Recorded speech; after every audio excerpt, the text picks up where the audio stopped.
a forgotten age when kingdoms rose and fell like the tides and the world moved under the glow of flickering torchlight. There lived a young boy named Eli, a quiet soul born in a village carved between ancient mountains, where every stone carried a tale older than memory. But Eliar's life was far from the peaceful stories told around the fire. His father was a blacksmith who died early in an accident.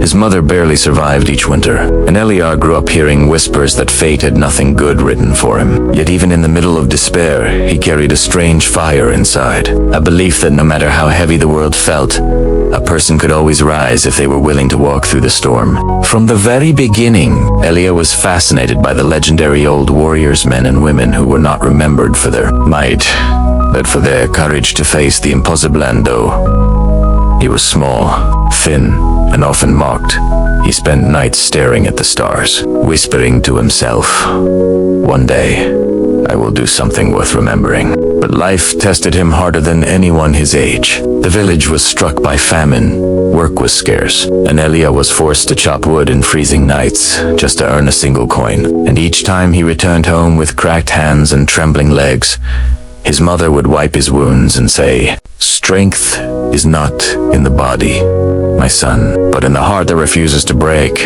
And those words became the seed of his destiny. One day, a mysterious old traveler arrived in the village's cloak-worn. His eyes sharp, like he had seen centuries past. People feared him.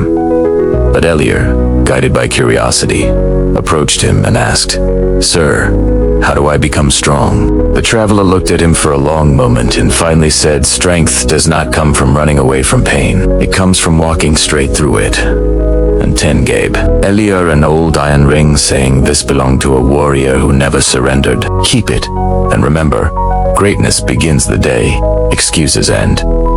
From that moment, Eliar's life changed. He began training at dawn, lifting stones, running through icy rivers, practicing with wooden sticks until his arms burned. And while others laughed, he whispered to the ring, "I will not surrender."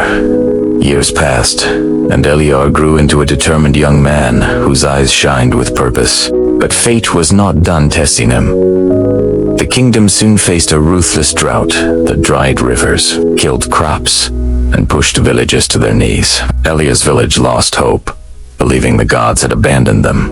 Yet Eliar refused to accept defeat. He remembered stories of the Spring of Eternum, an ancient hidden spring guarded by mountains and myths, a place no one dared travel to because many had tried and none returned. But Eliar believed that trying was greater than surrender. With nothing but a small bag of food, his mother's blessing, and the old iron ring, he began a journey across scorching plains, sleepless nights, and forests filled with wolves. There were days when he collapsed from hunger, nights when the wind cut his skin like blades, and moments when fear whispered, "Turn back."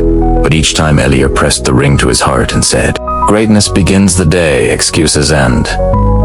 After weeks of suffering, he reached the forbidden mountains, climbed cliffs that tore his hands open, crawled through caves where darkness felt alive. And just when his strength seemed to fade forever, a faint sound of flowing water echoed through the cave. With trembling steps, he followed it until he found a glowing spring, ancient and alive, its water clear enough to reflect his soul. With tears falling freely, he filled his flask and whispered, "I did it. I really did it." When he returned to his village carrying the water that saved them, the people looked at him not as a boy, but as a symbol of hope, a reminder that courage can rise from the smallest hearts. Eliar's story spread across kingdoms, told for generations as a lesson that no matter how dark life becomes, no matter how heavy the burden, those who refuse to bow, those who rise again and again, become the legends that light the world for others.